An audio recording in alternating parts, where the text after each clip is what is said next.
Naisip mo na ba ang malalim na epekto ng iyong mga gawi sa kalusugan ng iyong mga bato, lalo na para sa mga senior na higit sa 60? Mula sa paggising sa umaga, marami ang nagmamadali upang simulan ang kanilang araw. Ngunit kaunti ang nakakaalam na ang kanilang mga gawi sa umaga ay may direktang epekto sa kondisyon ng kanilang mga bato. Kung ikaw ay may mataas na antas ng creatinine o nais protektahan ang iyong mga bato, napakahalaga ng iyong mga gawi sa buong araw. Ang sakit sa bato ay hindi lamang isang seryosong isyu na nagdudulot ng panganib sa iyong mga bato, kundi pati na rin sa iyong puso at iba pang bahagi ng katawan na maaaring mauwi sa kidney failure. Nakakatakot, di ba? Subalit, maraming pang-araw-araw na gawi ang maaaring hindi mo alam na naksisira sa inyong bato. Sa video na ito, ibubunyag namin ang 10 gawi na sumisira sa iyong mga bato at mga epektibong estratehiya upang mapangalagaan ang mga ito. Huwag palampasin. Simulan na natin. Panoorin ang buong video dahil ang number 8 ay talagang mahirap iwasan. Masarap ito at madaling ihanda. Huwag kalimutang mag-subscribe upang hindi ka mahuli sa aming mga bagong tips. Dako na tayo sa unang gawi. Una, pagkain ng sobrang alat. Ang asin ay napakahalaga para sa iyong katawan, lalo na para sa mga senior na higit sa 60, dahil ito ang susi sa balanseng likido at sa wastong pag-andar ng mga nerbiyos at kalamnan. Gayunpaman, mag-ingat ka sa labis na pagkonsumo nito, sapagkat maaari itong magdulot ng malubhang pinsala sa iyong mga bato. Ang sodium na dala ng asin ay nagiging sanhi ng mataas na presyon ng dugo na nagtutulak sa mga bato na makipagsapalaran sa pag-aalis ng labis na likido. Ang walang habas na mataas na presyon ng dugo ay maaaring magdulot ng kapahamakan sa mga daluyan ng dugo sa mga bato. Napakahalaga na limitahan ang iyong sodium intake sa hindi hihigit sa 2,300 mg kada araw, nakatumbas ng 1 kutsarita ng asin. Karamihan sa mga tao, lalo na ang mga matatanda, ay hindi na mamalayang lumalampas sa halagang ito mula sa mga naprosesong pagkain. Upang makabawa sa paggamit ng asin, idagdag ang mga sariwang prutas at gulay sa iyong dieta.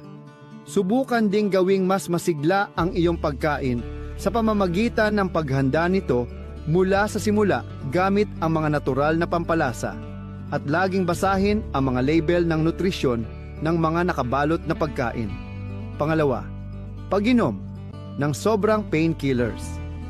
Maraming painkiller, partikular ang mga over-the-counter na option tulad ng ibuprofen at analgesics, ang talagang pinipili ng mga matatanda upang maalis ang sakit at kirot. Subalit, ang ugaling ito ay may kaakibat na panganib. Ang mga gamot na ito ay maaaring magdulot ng seryosong pinsala sa kanilang mga bato, lalo na sa mga mahigit sa 60 taong gulang o may pre-existing conditions tulad ng sakit sa bato o gumagamit ng mataas na dosis. Nagbigay ng babala ang National Kidney Foundation na ang mga sangkap na ito ay maaaring magpababa ng daloy ng dugo sa mga bato na nagre-resulta sa pamamaga at pinsala sa tissue ng bato. Ang mga analgesics tulad ng acetaminophen at aspirin ay nagdadala rin ng malalang panganib kung labis na ginagamit upang mapangalagaan ang kanilang mga bato habang humaharap sa sakit. Napakahalaga na bawasan ang paggamit ng mga gamot na ito at mahigpit na sundin ang mga inirekomendang dosis. Kung may mga nararanasang chronic pain, dapat kumonsulta sa kanilang doktor tungkol sa mga alternatibong paraan ng paggamot tulad ng physical therapy, acupuncture o pagmumuni-muni. Bago tayo magpatuloy, sana'y itype mo ang isa kung may natututunan ka sa video namin at 0 kung may anumang pagdududa. Kaya mo bang tiisin ang uhaw? Dako na tayo sa pangatlong gawi. Pangatlo, kulang ang iniinom na tubig. Ang sapat na tubig ay napakahalaga para sa buhay, lalo na sa mga senior, dahil nagbibigay ito ng kritikal na hydration na sumusuporta sa mga bato sa pagtanggal ng toxin at waste products mula sa katawan. Kapag kulang sa tubig, nagiging panganib ito at nagre-resulta sa pag-imbak ng mga waste products na maaaring magdulot ng malubhang isyu tulad ng bato sa bato at iba pang sakit. Ang tamang dami ng tubig na iniinom ay hindi lamang isang mahusay na estratehiya. Ito ay isang pangangailangan upang tiyakin ang iyong kalusugan. Kaya't gaano karaming tubig ang kinakailangan? Ang rekomendasyon ay nag-iiba batay sa iyong edad, timbang, antas ng aktibidad at kalusugan. Ngunit ang pangkalahatang gabay ay ang pag-inom ng 1.5 hanggang 2 litro ng tubig araw-araw. Upang manatiling hydrated, uminom ng tubig ng regular sa buong araw, lalo na bago, habang, at pagkatapos ng ehersisyo. Isama rin ang iba pang likido tulad ng herbal teas at fresh juices.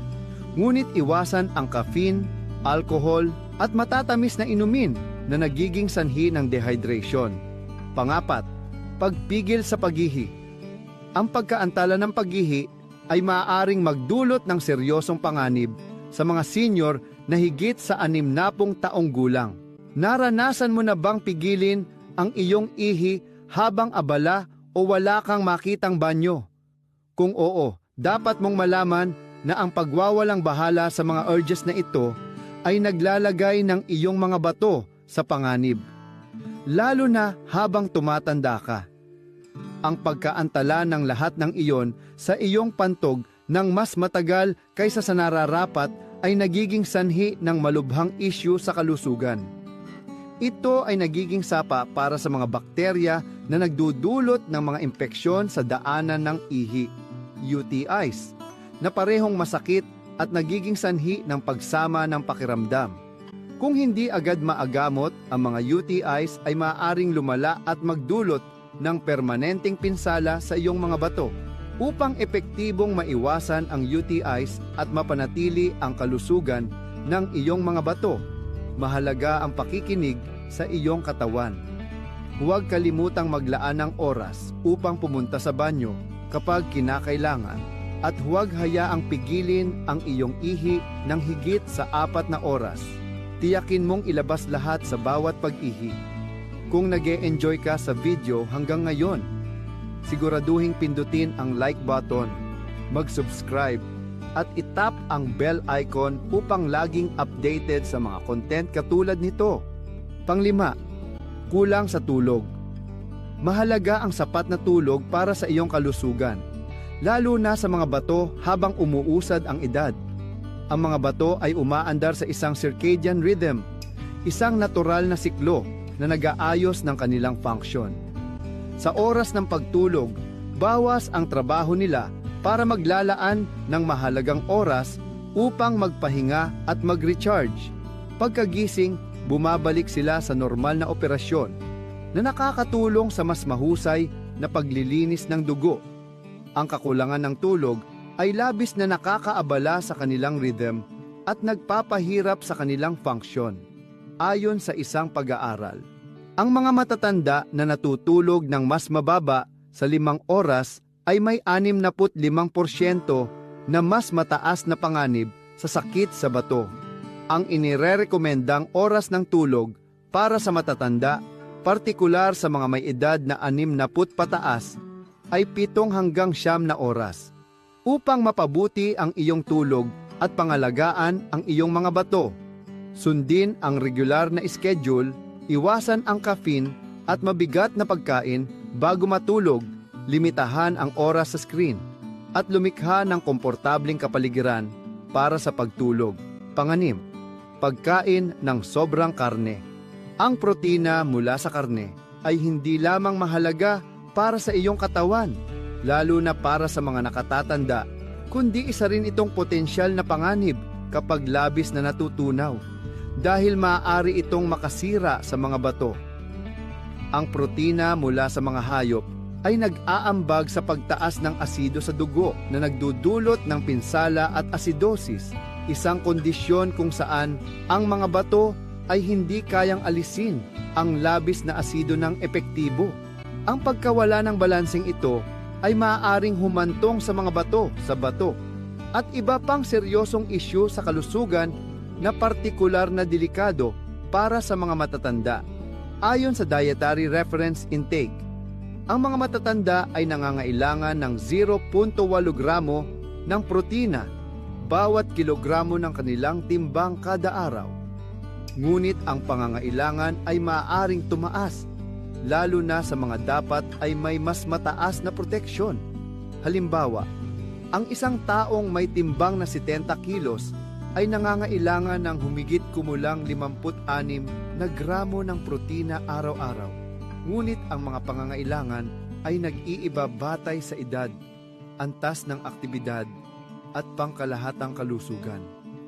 Upang mapanatili ang tamang balanse, bigyang prioridad ang mga pinagkukunan ng protina na nakabatay sa halaman tulad ng mga beans, lentils, at quinoa. Mga pagkaing mataas sa hibla at antioxidants na makakatulong sa pagpapanatili ng magandang kalusugan. Pampito, kulang sa ehersisyo. Ang regular na ehersisyo ay napakahalaga para sa mga matatanda, lalo na sa mga may edad na higit sa 60, upang mapanatili ang isang malusog na timbang at buhay. Hindi lamang nito pinapababa ang panganib ng obesity at diabetes, dalawang pangunahing sanhi ng sakit sa bato, kundi ito rin ay epektibong kinukontrol ang presyo ng dugo, nagsisilbing matibay na depensa para sa iyong mga bato mula sa pinsala. Ayon sa isang makapangyarihang pag-aaral na nailathala sa Journal of the American Society of Nephrology, ang mga taong regular na nag-eehersisyo ay may mas mababang panganib na magkasakit sa bato kumpara sa mga inactive. Inirerekomenda na ang mga matatanda ay maglaan ng hindi bababa sa 150 minuto ng moderate intensity o 75 minuto ng vigorous intensity na pisikal na aktibidad bawat linggo. Bukod dito, ang pagdaragdag ng mga pagsasanay para sa pagpapalakas ng kalamnan ng hindi bababa sa 2 beses sa isang linggo ay lubos na kapaki-pakinabang na nauugnay sa mas masiglang pamumuhay. Pangwalo, pagkain ng mga naprosesong pagkain. Ang mga naprosesong pagkain ay mga produkto na nagbago mula sa kanilang natural na estado sa pamamagitan ng karagdagang asin, asukal, taba, preservatives, o artipisyal na lasa at kulay. Bagaman masarap, ang mga ito ay nagdadala ng malaking panganib sa ating mga bato, lalo na sa mga nakatatanda, dahil sa napakataas na sodium at phosphorus na nilalaman. Ang mataas na presyon ng dugo ay naglalagay ng matinding strain sa mga bato at nagiging sanhi ng malubhang panganib sa kalusugan. Ayon sa isang pag-aaral sa American Journal of Kidney Diseases, ang mga mas nakatatandang tao na may labis na pagkonsumo ng naprosesong pagkain ay nagpakita ng nakakabahalang antas ng phosphorus sa dugo na nagdudulot ng pinsala sa mga bato.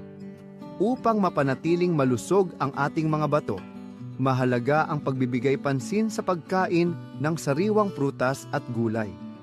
Dapat din tayong magsama ng buong butil, lean proteins, at mabuting taba sa ating diet. Mas mainam ang paghahanda ng pagkain sa bahay at paggamit ng mga natural na sangkap sa halip na asin. Huwag kalimutang suriin ang mga label ng nutrisyon at piliin ang mga low sodium at low phosphorus na alternatibo upang maprotektahan ang ating kalusugan. Pangsiyam, paninigarilyo. Ang paninigarilyo ay isa sa mga pinakamapanirang gawi para sa iyong kalusugan, lalo na para sa iyong mga bato. Malubha nitong pinipinsala ang iyong mga daluyan ng dugo na nagbababawas ng daloy ng dugo sa mga mahalagang organong ito. Ang pagkaabala sa kanilang kakayahang gumana ng maayos sa pagsasala ng mga basura at nakalalasong substansya. ay maaaring magdulot ng malubhang epekto sa iyong kalusugan. Bukod dito, pinapataas ng paninigarilyo ang iyong panganib na magkaroon ng kanser sa bato, isa sa mga pinakakaraniwang anyo ng kanser. Ayon sa isang pag-aaral na nailathala sa Journal of the American Society of Nephrology, ang mga naninigarilyo ay may nakabibiglang 60% na mas mataas na panganib ng pagkasira ng bato kumpara sa mga hindi naninigarilyo. Sa makatuwid, ang pinakamahalagang hakbang na maaari mong gawin ay ang agad na pagtigil sa paninigarilyo. Isaisip na ang pagtigil ay hindi lamang nakabubuti para sa iyong mga bato, kundi pati na rin para sa iyong mga baga, puso, utak, balat, ngipin, at kabuuang kalusugan. Ang huli at pang-10.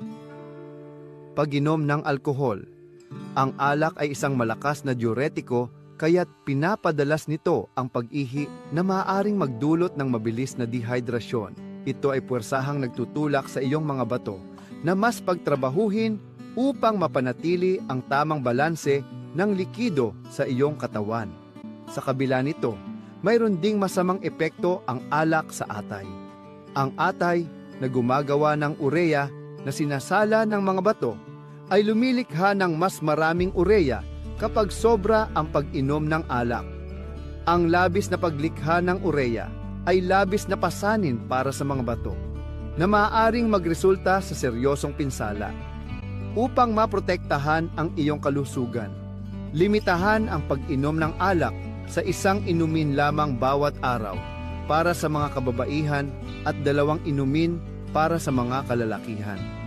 Kung pipiliin mong uminom, gawin ito ng may disiplina at ipareha ang iyong inumin sa pagkain. Huwag kalimutang magpalit ng tubig o mga inuming walang alkohol upang mapanatili ang hydration. Iwasan ang pag-inom sa isang walang laman na tiyan, lalo na kung ikaw ay nauuhaw o pagod. Tandaan, ang iyong mga bato ay mga mahalagang organo na nangangailangan ng iyong pag-aalaga at atensyon. Sa pamamagitan ng masusing pag-iwas sa mga nakasasamang gawi tulad ng labis na pag-inom ng alak, paninigarilyo at pagkain ng mga panaprosesong pagkain, tiyak na mapapalakas mo ang kalusugan ng iyong mga bato. Sa ganitong paraan, hindi lamang maiiwasan, kundi maantala rin ang pag-usad ng mga sakit sa bato. Ang aktibong pakikilahok sa regular na pisikal na aktibidad, pagtutok sa hydration at masusing pamamahala ng iyong presyon ng dugo at antas ng asukal sa dugo ay ilan pa sa mga mahahalagang hakbang na dapat isaalang-alang. Tandaan, mas mabuting maiwasan ang karamdaman kaysa sa magpagamot. Ang pagpapanatili ng malusog na pamumuhay ay hindi lamang para sa iyong mga bato, kundi nag-aambag din sa iyong kabuuang kalusugan at kapakanan. Ngayon, nais naming marinig mula sa iyo. Anong mga pagbabago ang iyong isinasagawa upang higit pang suportahan ang kalusugan ng iyong mga bato? Nakikilala mo ba ang alinman sa mga gawin na ito sa iyong buhay? Alam mo bang maaaring nakakasama ang mga ito sa iyong mga bato? Ibahagi ang iyong mga karanasan at saloobin sa mga komento sa ibaba. Nasa isip naming marinig ang mga ito. Salamat, i-like ang video at huwag kalimutang mag-subscribe. Kita-kits sa susunod na video.